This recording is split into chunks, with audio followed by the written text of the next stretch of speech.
Paz, Senhor, meus irmãos, em Cristo Jesus, Deus os abençoe e parabéns por vocês estarem juntos. Hoje é a lição número 10 do trimestre, primeiro trimestre de 2025, ó, está indo embora já. Olha só, então nós vamos aproveitar da melhor forma possível essa lição. Hoje é a lição número 10, os movimentos pentecostal e neopentecostal, renovação e expansão no século XX. Muito bem, meus irmãos, você que ainda não é inscrito no nosso canal, inscreva-se no canal, dê seu joinha, tem um sininho na parte superior à direita, clique no sininho e compartilhe. Vamos compartilhar a palavra de Deus. E se você quiser receber os slides gratuitamente, é só mandar seu nome, cidade e estado onde você está e no link do WhatsApp que está embaixo do vídeo, tá? E você vai fazer parte de um grupo. Os vídeos são, aliás, os slides são enviados num grupo, tá? Onde não se conversa, né? Ele muda, ok? Mas simplesmente para compartilhar os slides. Amém? Muito bem, vamos lá então, lição 10, os movimentos pentecostal e o neopentecostal. Quando a gente fala nesses movimentos, vamos entender as diferenças. Texto áureo, de sorte que haja entre que as igrejas, de sorte que as igrejas eram confirmadas na fé e cada dia cresciam em número. Atos 16, versículo 5. A verdade aplicada nos diz: devemos permanecer fiéis às Escrituras para não sermos influenciados por modismos teológicos nem arrastados por qualquer vento de doutrina. Olha só a necessidade de nós sermos alunos frequentes da escola bíblica dominical. Objetivos, temos 3 objetivos. Primeiro, reconhecer os fundamentos do pentecostalismo brasileiro. Precisamos conhecer a estrutura desse pentecostalismo, compreender a necessidade de evitar modismos na igreja. Tá? Vamos entender como podemos contextualizar a mensagem sem colocar a risco os fundamentos teológicos. Identificar as características do neopentecostalismo, no caso brasileiro. Muito bem, ter referência, 1 Coríntios 2, versículo 1 ao 5, você lê aí calmamente, até você pode colocar pause no vídeo e ver, tá? Que eu já vou para a introdução. Diz assim: num tempo de muitos modismos em relação às práticas pentecostais, é preciso ter em mente os alicerces do movimento pentecostal, como visto em Atos 2. Assim, nesta lição, veremos algumas características do pentecostalismo clássico em comparação ao neopentecostalismo brasileiro. Tá? É interessante. Às vezes, tá? Isso é um problema muito sério, que as pessoas, às vezes, ouvem alguém falar, não pesquisam as fontes originais, vamos dizer assim, dessa informação e acabam repetindo algo distorcido, né? Você já ouviu daquele, a pessoa fala telefone sem fio, né? Quando um fala, tu repete, o outro que ouviu repete o outro e assim vai. Daqui a pouco a informação está distorcida. Então, vamos entender o que é o pentecostalismo raiz, tá? Clássico chamado, ou seja, que não acaba, permanece continuamente, não envelhece, esse clássico, tá? E o neopentecostalismo brasileiro, que é uma inovação, né? Mal feita, vou dizer até assim, ok? Aqui vamos entender melhor. Alicerce do movimento pentecostal.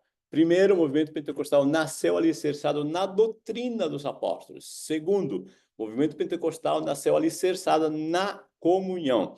Terceiro, o movimento pentecostal nasceu alicerçado na oração. Vamos lá, então? Veja, após a ascensão do nosso Senhor Jesus, seus discípulos oraram e aguardaram a descida do Espírito Santo até que se cumpriu o que já havia sido profetizado nos tempos do Antigo Testamento e anunciado por Jesus Cristo. A igreja, então, iniciou suas atividades movida pelo poder do Espírito Santo.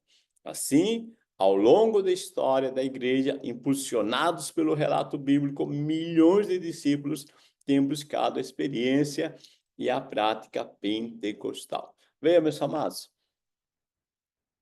então Jesus, né, antes de subir, ele lembra seus discípulos algo que ele tinha falado antes, tá? Mas ele deixa bem claro: eu estou indo para o Pai e o Pai há de lhes enviar o que foi prometido, a promessa do Pai, né? Que agora o Espírito Santo é nos apresentado como uma pessoa. Isso é importante entender.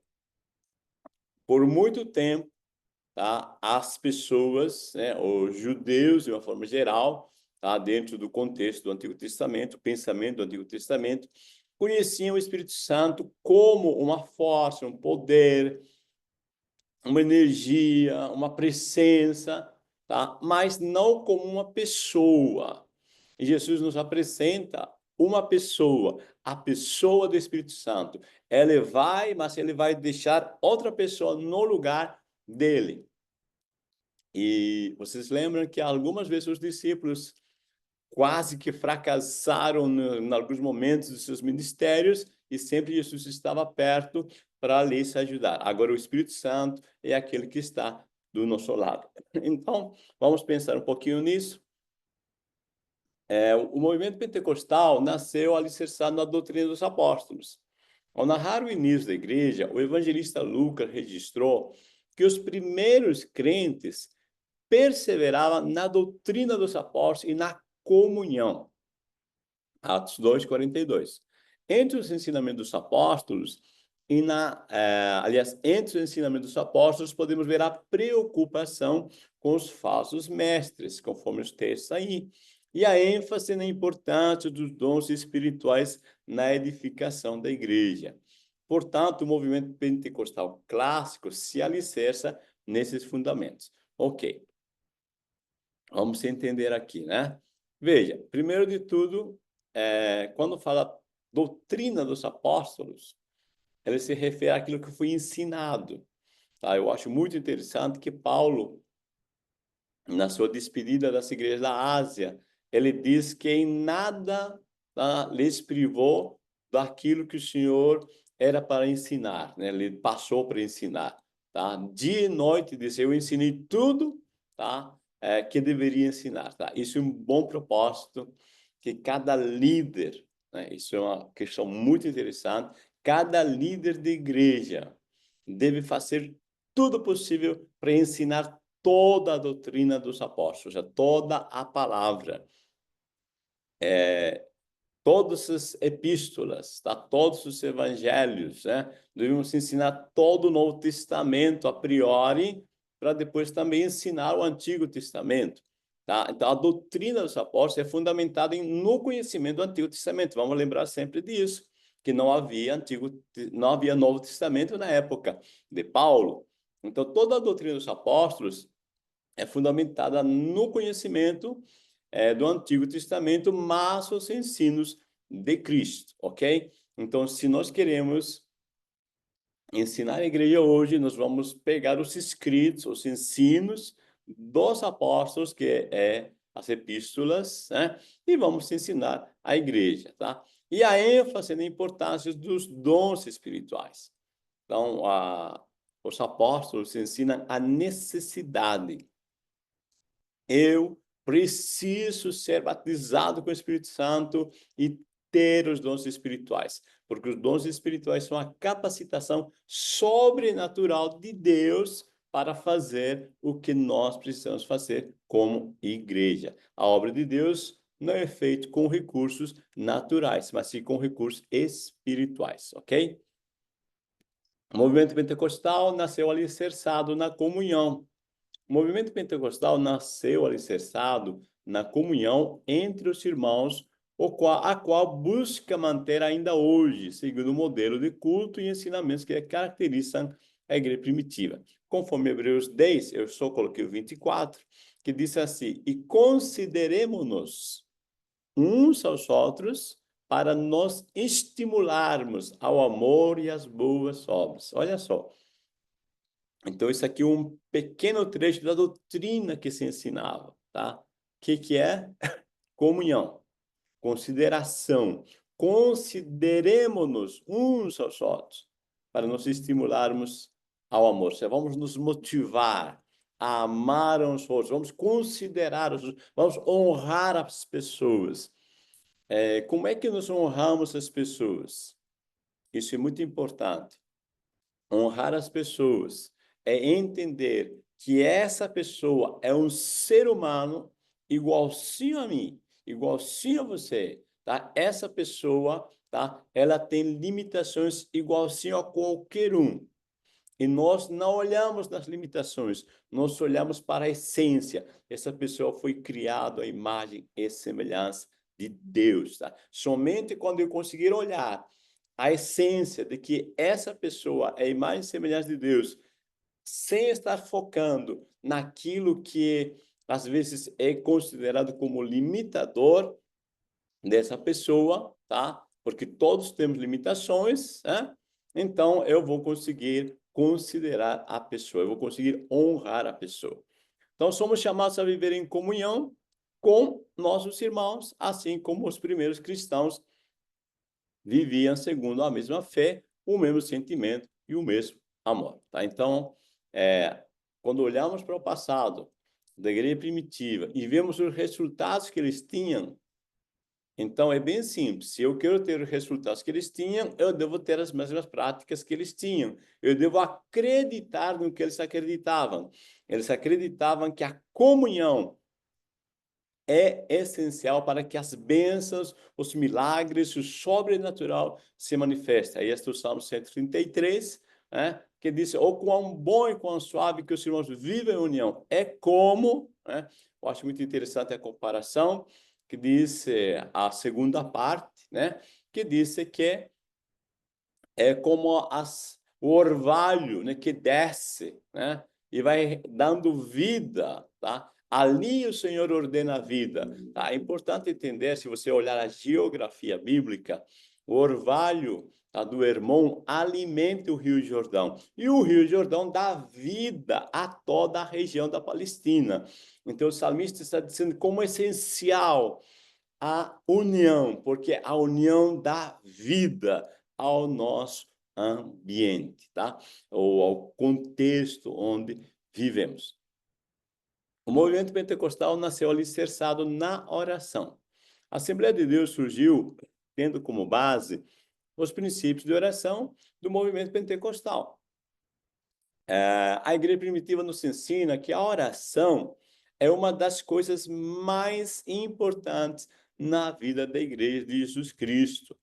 Dizemos que isso por entender que um dos pontos fortes do pentecostalismo primitivo foi a vida pautada na oração. Lucas registra que a igreja orava pedindo a direção de Deus. Meus amados, oração. Quantas vezes por dia vou orar? Uma vez por dia, né? Sem cessar. Assim nos diz Paulo. Né? Agora veja, oração aqui não está falando só daquele momento onde a gente tem nosso período devocional e dobramos os joelhos e conversamos com Deus. Aqui oração está falando de uma comunhão contínua.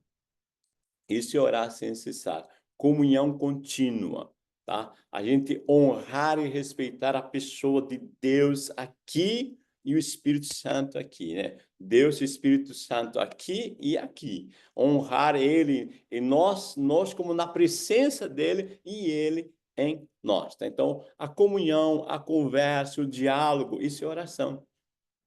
Nós podemos orar dirigindo o carro, podemos orar, né, em casa, em algum momento que estamos fazendo alguma tarefa manual, tá? Então, é possível a gente conversar continuamente. A oração nada mais é que uma conexão contínua. Veja, se uma árvore, tem uma árvore aqui, tá? Vamos dizer, o tronco da árvore, tá? Aqui está o galho. O galho só vai dar fruto. O fruto vai se manifestar no galho, no ramo, só se estiver conectado continuamente. Tá? Então, o resultado da nossa vida depende da oração. Tá? O Martinho Lutero, acho que ele disse, quanto tempo que um peixe, né, pode viver fora d'água, né? Imagina, né? Aqui tem um copo d'água, né? Tem aqueles peixinhos pequenos, né? Vamos dizer aqui, nós coloca aqui, aí nós tira ele. Quanto tempo será que o peixinho vai viver fora d'água? Aí Lutero diz, quanto tempo o cristão pode viver sem oração? Tá? Então vamos pensar, né? Quanto tempo? Será que dá para viver sem oração? Pensa, será que dá para viver sem respirar? Então aqui nós vemos a necessidade da oração. As marcas do pentecostalismo clássico. Um movimento que não desiste de proclamar as boas novas, a constante busca pelo Espírito Santo e um movimento que não desiste de ensinar as sagradas escrituras.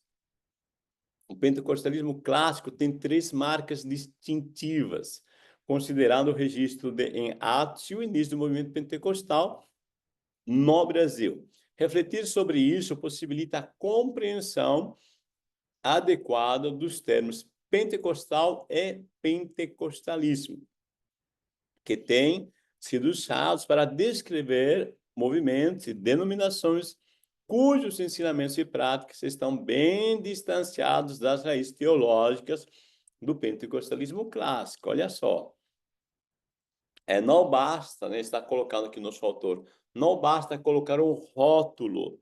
Ah, eu sou pentecostal. Ou eu pertenço ao movimento do pentecostalismo.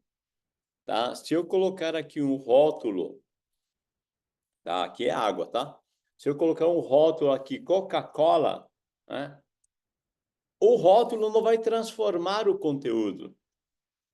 Tá? Se eu colocar aqui café, né? O rótulo não transforma o conteúdo. Então, vamos entender o que é de fato ser pentecostal. Porque tem muita gente, tem muitos grupos que estão só colocando um rótulo. Ou se colocando um rótulo assim, ou colocando na placa da sua igreja, né? Ou se dizem pentecostais. Então, será que o conteúdo é pentecostal? Então, o movimento que persevera em proclamar as boas novas. A primeira marca do movimento pentecostal que destacamos aqui é o vigoroso impulso para evangelizar. Os missionários fundadores das Assembleias de Deus no Brasil, Daniel Berg e Gunnar Wingren, ensinaram sobre a importância de proclamar a salvação. Eles difundiram esse princípio com grande convicção, fazendo com que as Assembleias de Deus estivessem espalhadas por todas as capitais do Brasil. Tá? Veja, meus irmãos, pentecostal raiz, clássico, ele tem impulso para evangelizar, ele quer ganhar almas. Não importa o tempo, a distância, recursos, o que ele quer é ganhar almas. Então, quem é batizado com o Espírito Santo, ele é impulsionado para evangelizar, tá? Agora, eu sou batizado com o Espírito Santo, sou pentecostal. Mas eu não quero ganhar almas. Tem alguma coisa errada aí, ok? Que nosso objetivo, tá? Recebereis, diz assim, o poder do Espírito Santo, a virtude do Espírito Santo, né? Para quê? Para proclamar o Evangelho, para anunciar o Evangelho. Constante busca pelo Espírito Santo. No dia de Pentecostes, o Espírito Santo foi derramado sobre a igreja, enchendo e batizando os crentes, tal como anunciou o Senhor. A partir daquele momento, em diferentes lugares e circunstâncias, encontramos o testemunho de indivíduos e comunidades que experimentaram o batismo no Espírito Santo com a evidência inicial de falar em línguas. Tá? Então, Jesus deixa uma orientação. Não saia de Jerusalém até que do alto sejam revestidos. Tá? Então, aos irmãos primitivos, da igreja primitiva, eles fizeram isso, esperaram, procuraram e foram cheios. Tá? Então, é interessante, diz que eles perseveraram, né, na oração para ter isso. E Paulo diz que, em uma ocasião, mais de 500 irmãos viram Jesus ressuscitado. Agora, quantos que estavam lá no dia do batismo? 120. Ou seja, um bom número de pessoas não perseverou, ou seja, não foi constante na sua busca, tá, pelo batismo com o Espírito Santo, com evidência em línguas, tá? Então, meus amados irmãos, não basta dizer, eu quero. Não, é necessário perseverar, desejar do mais profundo do coração, independente do tempo que você passa, das circunstâncias que aconteçam, tá? Não necessariamente que você hoje pode ser batizado com o Espírito Santo, mas certamente você será, se você perseverar, desejar do mais profundo do teu coração. Um movimento que não desiste de ensinar as sagradas escrituras. A vertente teológica do pentecostalismo clássico adota um modelo mais confessional ou um código doutrinário, conforme o credo da CONAMAD, na Convenção Nacional das Assembleias de Deus Madureira, publicado mensalmente no jornal O Semeador. Nas primeiras décadas, a Assembleia de Deus era considerada equivocadamente um movimento sem fundamento ou sem fundamentação teológica. Pregamos e ensinamos sobre o batismo no Espírito Santo e a atualidade dos dons espirituais. Meus irmãos, nós falamos primeiras aulas que o movimento moderno do pentecostalismo, de 1901, tá? Nós contamos a história de Parham, Durham, Seymour, né? Todos eles, tá? Bem, né? No início, né? Do movimento, há uma fundamentação teológica profunda, um ano de estudo, pesquisa, tá? Para ter um conteúdo teológico, uma fundamentação teológica. É algo muito claro, igual a ser, está provado cientificamente, tá? Biblicamente, A mais B está provado. O batismo com o Espírito Santo é para o nosso tempo, tá? E nós devemos ensinar essa escritura, esse ensino, tá? Para que haja um fundamento naqueles que queiram buscar também o batismo com o Espírito Santo. Neopentecostalismo brasileiro.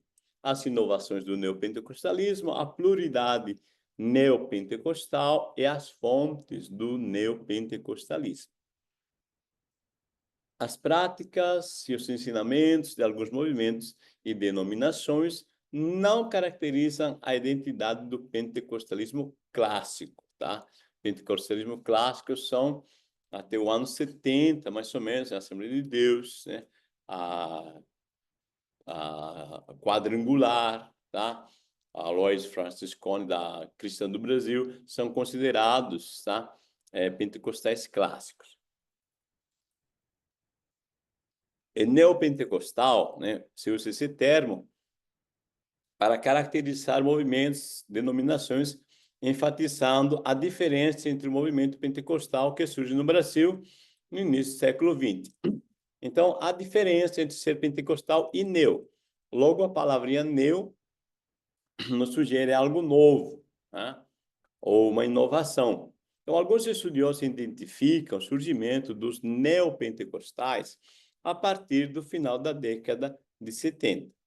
No esforço de contextualizar as escrituras, desprezam a ênfase das escrituras na chamada de Deus ao arrependimento.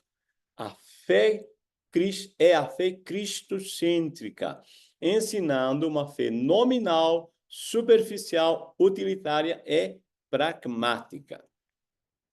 Podemos agora contextualizar, mas sem contaminar nem comprometer a essência da mensagem do Evangelho de Jesus Cristo. Vamos entender. O neopentecostalismo nos traz uma visão interessante, tá? Veja, vamos voltar na história rapidinho, né? Vamos voltar na história lá de Lutero. Lutero aceitamos a salvação pela fé, ok? Isso é um ponto positivo. Aí organizamos ou sistematizamos, né? Organizamos um aprofundamento do conhecimento no modelo de Calvino, uma motivação que ele tem de ler e organizar, sistematizar, né, as escrituras, tá? Aí nós temos os anabatistas que vão nos mostrar o batismo nas águas, né, por imersão. Tá? Aí nós temos os puritanos, os pietistas, a ênfase na santidade, na pureza, na oração, na reverência à presença de Deus, do Espírito Santo, e nós vemos o metodismo, um estudo metódico das Escrituras com ênfase na santidade. E aí nós temos o movimento da santidade, né, que vai enfatizar mais, eu quero mais de Deus, logo mais santidade, mais presença de Deus. E aí nós vamos ver o pentecostais, né? Então, quando nós temos o pentecostalismo, tá? Veja, nós estamos somando tudo. Tá? Aí nós temos batismo com o Espírito Santo e evidência, no falar em línguas e os dons espirituais. Maravilha.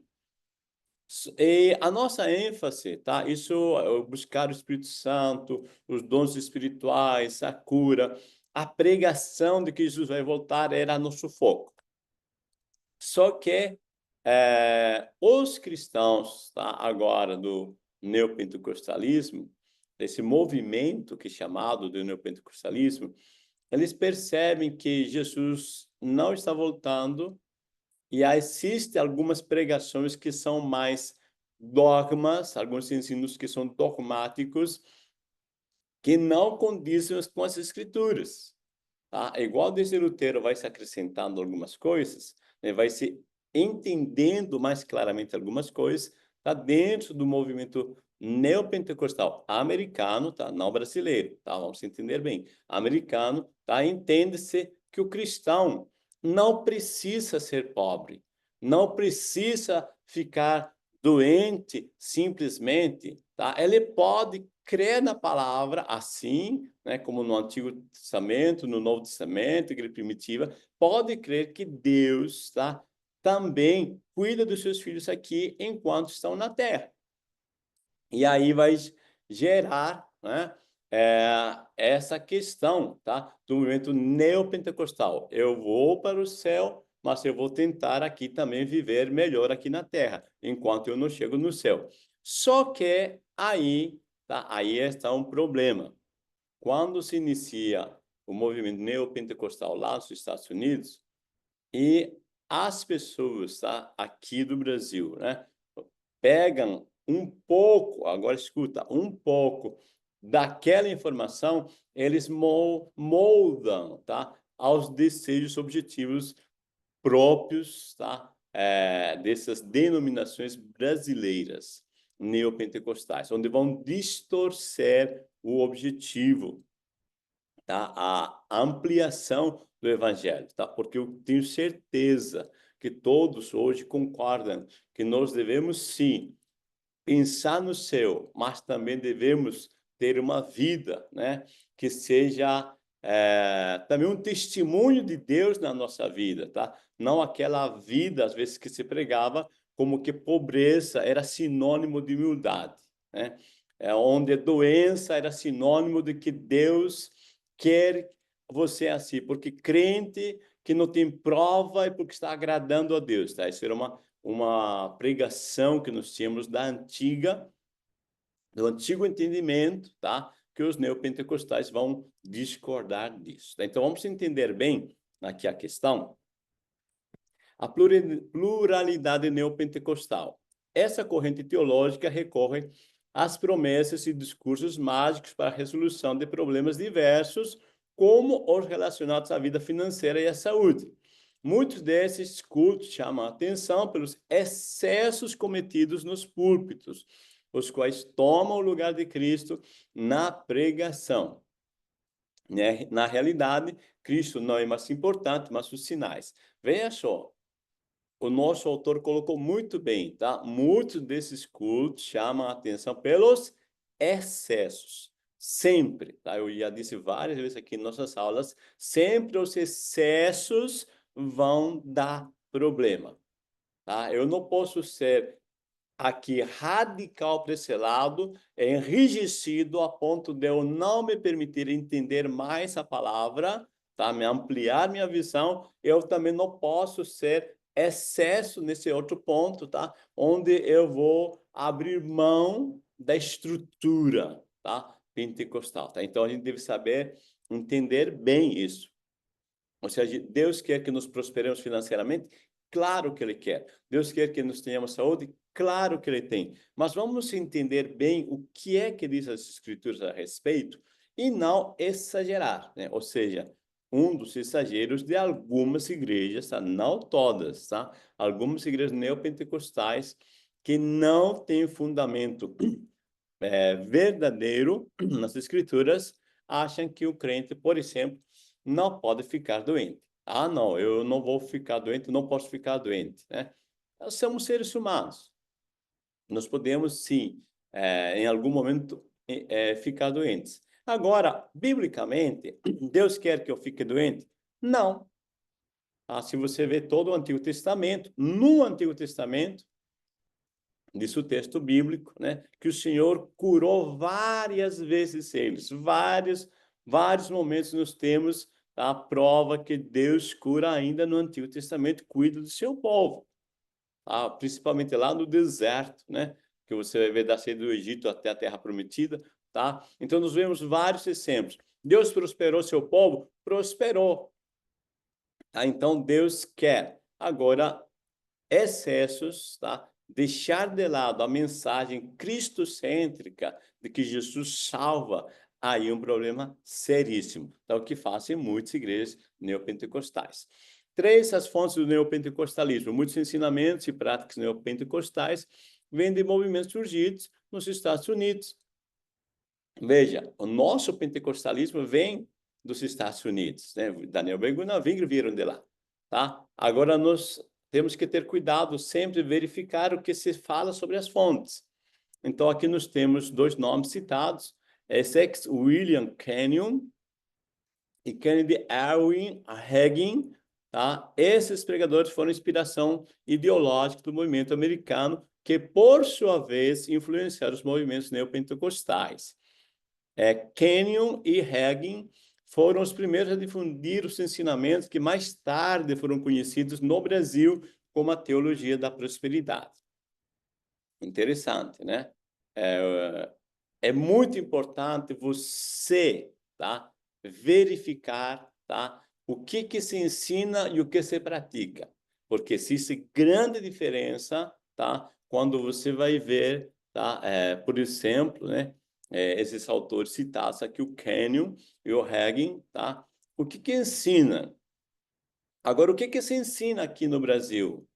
Tá? Então, são coisas diferentes, tá? Então, muito cuidado, tá? Nós devemos sempre, tá? Devemos ser cientistas, né? Eu falo assim, cientistas na questão do que quem estuda, né? No caso, bacharel em teologia, eu sempre falo para meus alunos, nós não repetimos o que os outros falam, nós pensamos os pensamentos, analisamos os conteúdos, as fontes, tá? Para a gente ter conclusões mais plausíveis. Amém?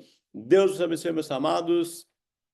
Reconhecemos os fundamentos do pentecostalismo brasileiro, compreendemos a necessidade de evitar modismos na igreja e identificamos as características do neopentecostalismo. Deus os abençoe. Desejo que tenha uma excelente escola bíblica dominical. Lembre-se de deixar seu joinha, compartilhar. Você pode comentar também, que ajuda muito se você comentar no vídeo, né, na aula, tá? Comenta aí embaixo dos comentários, tá? Para alcançar mais pessoas. Deus os abençoe. A paz do Senhor Jesus.